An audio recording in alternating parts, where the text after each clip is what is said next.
आप सबका स्वागत है एक बार फिर से मेरे YouTube चैनल स्पार्क क्लासेस में। आज हम उत्तराखंड की सीरीज़ को आगे बढ़ाएंगे और इससे पहले 3 लेक्चर उत्तराखंड से संबंधित अपलोड किए जा चुके हैं और लास्ट लेक्चर में हम अध्ययन कर रहे थे देहरादून ज़िले का, और देहरादून ज़िले से संबंधित 2 वीडियोज़ में अपलोड कर चुका हूं। और पिछले 2 वीडियोज़ में हमने देहरादून की सामान्य जानकारी, देहरादून में कौन कौन से प्रमुख संस्थान हैं इसके विषय में, और देहरादून के कुछ प्रमुख स्थलों के विषय में हमने जानकारी ग्रहण करी है। आज हम इसी चीज़ को आगे बढ़ाते हैं और आज देखते हैं कि देहरादून के कुछ और प्रमुख स्थल और कौन कौन से हैं जिनका हमें अध्ययन करना है। तो इसमें हम अगला देखते हैं, सबसे पहले राजाजी राष्ट्रीय पार्क। राजाजी राष्ट्रीय पार्क,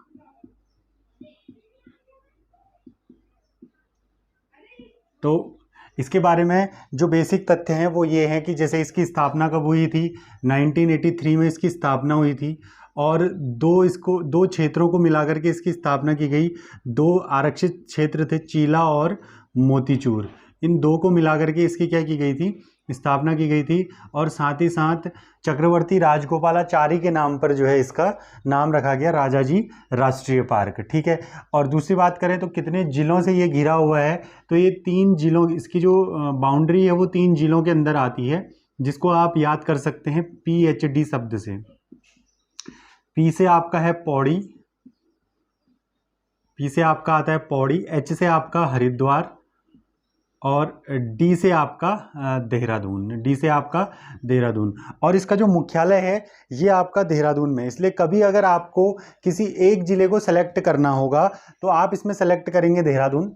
और अगर आपका ऑप्शन आ जाए कि राजाजी राष्ट्रीय पार्क किन जिलों में है, और पौड़ी, हरिद्वार, देहरादून तीनों ऑप्शन में है, और अगला ऑप्शन उपरोक्त सभी है, तो आप कौन सा लगाएंगे, उपरोक्त सभी। तीनों जिलों में इसकी सीमाएं चाहती हैं। ठीक है। तो राजाजी राष्ट्रीय पार्क 1983 में स्थापित, चीला और मोतीचूर जो संरक्षित क्षेत्र थे इनको मिला करके 3 जिलों में ये फैला हुआ है, पौड़ी, हरिद्वार और देहरादून। अगला जो इसका नेक्स्ट जो पॉइंट है, 2015 में इसे टाइगर रिजर्व क्षेत्र घोषित कर दिया गया। 2015 में इसे टाइगर रिजर्व क्षेत्र भी घोषित कर दिया गया, और ये उत्तराखंड के दूसरा जो था वो टाइगर रिजर्व था। पहला आपका जिम कॉर्बेट टाइगर रिजर्व। ठीक है। तो ये आप राजाजी राष्ट्रीय पार्क के संबंध में इतने पॉइंट आप जरूर ध्यान में रखेंगे। अगला, और हम कुछ अगर क्षेत्रों की बात करें देहरादून में, तो देहरादून में आपका नेक्स्ट आप लिखेंगे सहस्त्रधारा जलप्रपात। सहस्त्रधारा जलप्रपात, सहस्त्रधारा जलप्रपात ये कहाँ है, देहरादून में स्थित है। और इसमें आप ये के पॉइंट ध्यान रखेंगे, हल्का गर्म पानी है इसका, और इसमें क्या घुला रहता है, गंधक युक्त है। ठीक है। क्वेश्चन आपका आ जाता है सहस्त्रधारा जलप्रपात में कौन सा खनिज पाया जाता है, तो गंधक युक्त ये जल आपका है सहस्त्रधारा जलप्रपात का। इसके अलावा अगर हम देखें तो आसन संरक्षित क्षेत्र, आसन संरक्षित क्षेत्र रिजर्व एरिया है। आसन संरक्षित क्षेत्र आसन नदी के आसपास है ये। ठीक है। अभी मैं थोड़ा नदियों के बारे में भी बताऊंगा। आसन संरक्षित क्षेत्र, इसको 2020 में रामसर नम भूमि क्षेत्रों में शामिल कर दिया गया। इसको 2020 में रामसर नम भूमि क्षेत्रों में शामिल किया गया। ठीक है। तो ये पॉइंट भी आप ध्यान रखेंगे। आसन संरक्षित क्षेत्र आपका कहाँ पर है, देहरादून में। सहस्त्रधारा जलप्रपात देहरादून में। और उत्तराखंड के किस संरक्षित क्षेत्र को 2020 में रामसर नम भूमि क्षेत्र में शामिल किया गया, तो आसन संरक्षित क्षेत्र को। अब ये कहाँ है, देहरादून में ही है। ठीक है। इसके अलावा अगर हम देखें तो Malsi deer park, Malsi deer park ये भी आपका कहाँ है, देहरादून में। मालसी डियर पार्क कहाँ स्थित है, देहरादून में। तो इतनी चीज़ें आप देख लें देहरादून से संबंधित। ठीक है। और अगला नेक्स्ट हम देखेंगे देहरादून के संबंध में, देहरादून के कुछ प्रमुख मंदिर हम देख लेते हैं। कौन कौन से प्रमुख मंदिर आपके देहरादून में आते हैं, तो इसमें हम देखेंगे टपकेश्वर महादेव मंदिर। पूछा गया है काफ़ी बार, टपकेश्वर महादेव मंदिर, टपकेश्वर महादेव मंदिर ये कहाँ स्थित है, देहरादून में। ठीक है। इसके अलावा जब मैंने मसूरी आपको पढ़ाया था तो मसूरी में मैंने आपको एक तो भद्रराज मंदिर बताया था, ज्वालाजी मंदिर और सुरकुंडा देवी मंदिर, तो ये भी मैंने आपको वहाँ पर को बता दिए थे। तो आप इसको वहीं पर ध्यान रखना। अगर वहाँ से नहीं तो यहाँ भी आप लिख सकते हैं। एक तो ज्वालाजी मंदिर, ज्वालाजी मंदिर ये भी आपका कहाँ है, देहरादून में है। साथ ही साथ सुरकुंडा देवी मंदिर, सुरकुंडा देवी मंदिर ये भी आपका कहाँ पर है, देहरादून में है। भद्रराज मंदिर ये भी आपका कहाँ पर है, देहरादून में है, ठीक है। और ऋषिकेश में मैंने आपको बताया था भरत मंदिर, ये भी आपका कहाँ है, ऋषिकेश में है। ऋषिकेश से संबंधित मतलब देहरादून में आ गया, ठीक है। इसके अलावा अगला जो अगर हम देखें एक इंपॉर्टेंट चीज, दरबार साहिब, दरबार साहिब ये कहाँ स्थित है, देहरादून में। दरबार साहिब कहाँ स्थित है, देहरादून में। और यहीं पर प्रतिवर्ष एक यहाँ पर को कौन सा मेला आयोजित होता है, झंडा मेला आयोजित होता है। झंडा मेला कहाँ आयोजित होता है, यह भी एक प्रश्न आ जाता है। तो कहाँ आयोजित होता है, देहरादून में। साथ ही देहरादून के आपके कुछ प्रमुख मंदिर भी मैंने आपको बता दिए हैं, ठीक है। तो ये सारी चीज़ें आप ध्यान रखेंगे। देखो फिर से वही कि ऐसा नहीं कि इसके अलावा और नहीं है, और भी होंगे, लेकिन जितने अभी हमको मिल रहे हैं हम फिलहाल इतनों को यहाँ पर से तैयार करते हुए चलेंगे, ठीक है। तो अब देखते हैं नेक्स्ट देहरादून की अगली चीज़ देखते हैं। देहरादून के कुछ प्रमुख स्टेडियम हम देखते हैं, कौन कौन से प्रमुख स्टेडियम हमारे देहरादून में है। तो इसमें हमारा जो सबसे पहला स्टेडियम आता है राजीव गांधी अंतर्राष्ट्रीय स्टेडियम। अगर मैं स्टेडियम की बात करूँ तो देहरादून के कुछ प्रमुख स्टेडियम, तो इसमें हम देखेंगे राजीव गांधी अंतर्राष्ट्रीय स्टेडियम, राजीव गांधी अंतर्राष्ट्रीय स्टेडियम ये कहाँ पर है, देहरादून में। दूसरा हम देखेंगे अभिमन्यु स्टेडियम, अभिमन्यु स्टेडियम ये भी आपका कहाँ पर आप देखेंगे, देहरादून में। तीसरा हम देखेंगे अंबेडकर स्टेडियम, अंबेडकर स्टेडियम यह भी आपका कहाँ पर है, देहरादून में। तो ये तीन प्रमुख स्टेडियम आपके हो गए, राजीव गांधी स्टेडियम, अभिमन्यु स्टेडियम और अंबेडकर स्टेडियम। इसके अलावा मानसी डियर पार्क, राजा जी राष्ट्रीय पार्क हो गया, आसन संरक्षित क्षेत्र हो गया, ठीक है, और सहस्त्रधारा जलप्रपात हो गया, ठीक। ये सारी चीज़ें आप देहरादून में ही अध्ययन कर रहे हैं, ठीक। तो यहाँ पर तक आपकी चीज़ें क्लियर हो जानी चाहिए। अच्छा नेक्स्ट अब हम चलते हैं जो हमारा है देहरादून की प्रमुख नदियाँ हम देख लेते हैं। देहरादून की प्रमुख नदियाँ, ठीक है। तो देहरादून की प्रमुख नदियों में अगर हम चलेंगे तो देहरादून में प्रमुख रूप से तीन नदियां आपकी बहती हैं। नंबर 1 यमुना, नंबर 2 टोंस और नंबर 3 गंगा। तो इन तीनों नदियों के बारे में हमने अध्ययन करना है और इसमें कुछ कुछ परियोजनाएं भी हैं, तो उसका भी हम यहीं पर रिकॉर्ड कर लेंगे अपने नोट्स में, ठीक है। तो जो तीन नदियाँ इसमें प्रमुख रूप से आती हैं वो कौन कौन सी आती हैं, यमुना, टोंस और आपका गंगा। गंगा नदी भी देहरादून के कुछ हिस्से में आ जाती है, ऋषिकेश, ऋषिकेश के बाद ये हरिद्वार में चली जाती है, ठीक है। अच्छा अब इन तीनों नदियों की हम बात करें तो यमुना, टोंस और गंगा की, थोड़ा सा मैं फिर मैप भी बता दूंगा इनमें, हल्का सा, ज़्यादा नहीं, ठीक है। तो यमुना नदी कहाँ से निकलती है, उत्तरकाशी से। कहाँ से निकलती है, उत्तरकाशी से। उत्तरकाशी के यमुनोत्री ग्लेशियर में यमुनोत्री कांठा नामक स्थान है, ये कहाँ से निकलती है, वहाँ से निकलती है, यमुनोत्री कांठा नामक स्थान से। यमुनोत्री ग्लेशियर के यमुनोत्री कांठा नामक स्थान से यह निकली, ठीक है। अच्छा टोंस नदी की अगर मैं बात करूँ तो टोंस नदी दो नदियों से मिलकर बनती है, एक है आपका रूपिन और एक आती है आपकी सुपिन नदी। रूपिन और सुपिन नदी इन दोनों से मिलकर के ये बन जाती है टोंस नदी। अगर मैं सुपिन नदी की बात करूं तो ये आपका उत्तरकाशी से ही स्वर्गारोहिणी ग्लेशियर से निकलती है। कहाँ से निकलती है, स्वर्गारोहिणी ग्लेशियर से ये आपका निकलती है। रूपिन नदी आपकी हिमाचल प्रदेश से, ये कहाँ से निकलती है, हिमाचल प्रदेश से। दोनों मिलकर बन जाती है टोंस।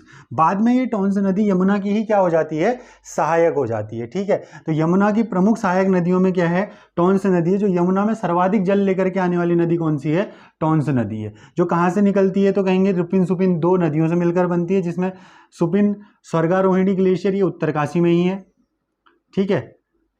और रूपिन जो नदी निकलती है कहाँ से निकलती है, आपका उत्तरकाशी से निकलती, सॉरी हिमाचल प्रदेश से ये आपका निकलती है। यमुना नदी यमुनोत्री कांठा। गंगा नदी आप सभी को पता है गंगोत्री ग्लेशियर में गोमुख नामक स्थान से निकलती है।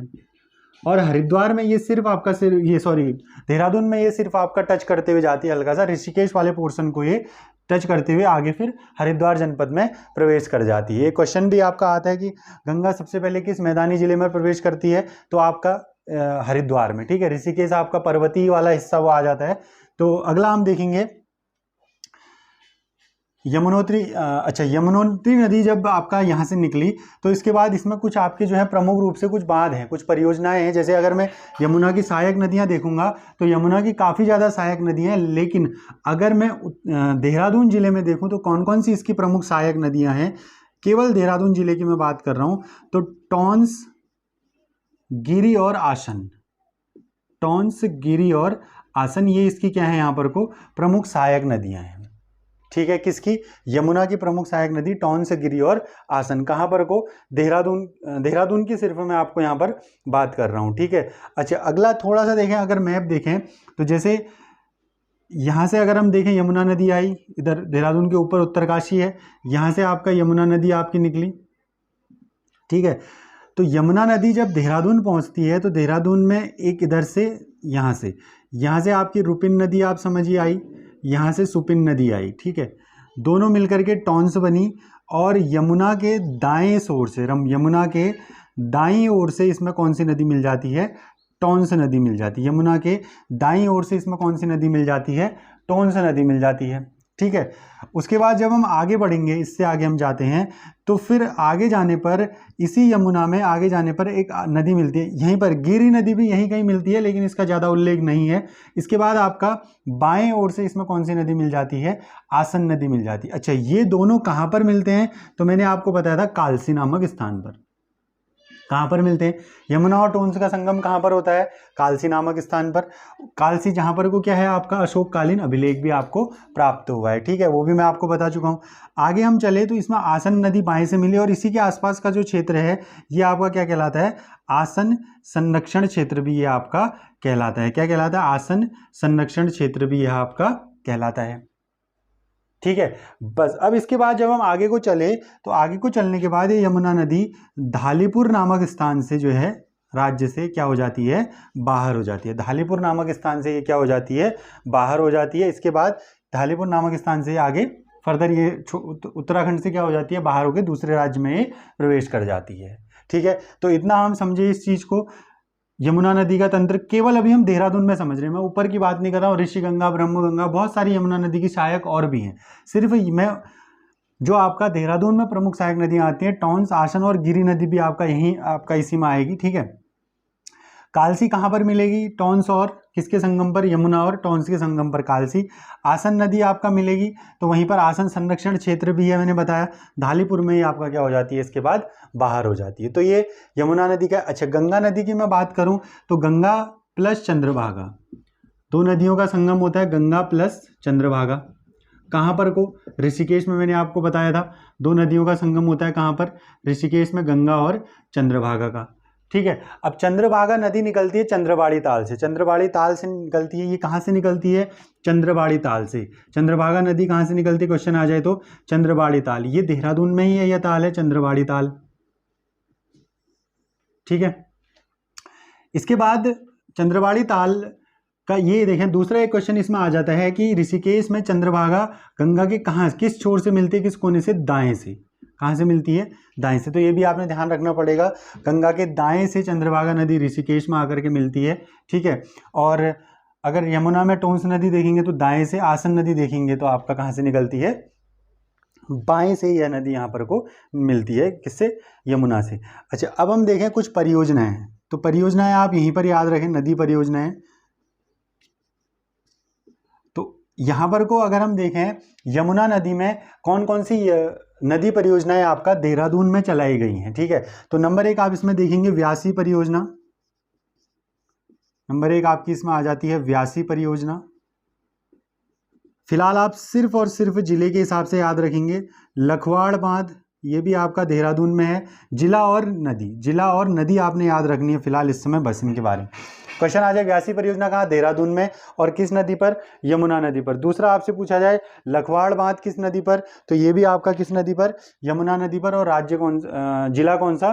देहरादून। उसके बाद हम अगला देखेंगे ढाकरानी और धालीपुर परियोजना। ढाकरानी